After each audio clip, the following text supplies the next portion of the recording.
Anak-anak, tahu tak roti John? Tahu. Alhamdulillah, syukur pada Allah SWT. Sekali lagi kita di kemah Moreh. Bila dapat jamuan Moreh ni, Allah seronok sangat ni.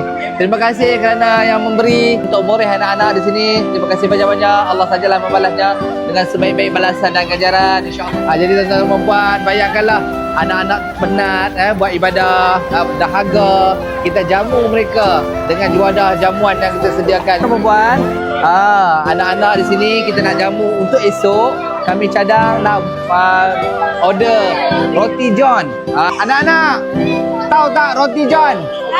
Tahu. InsyaAllah esok kita nak order roti John. Alhamdulillah. Seronok. Alhamdulillah. Roti John, ada ayam, ada buah-buahan. Lebih kurang RM4.5 seorang.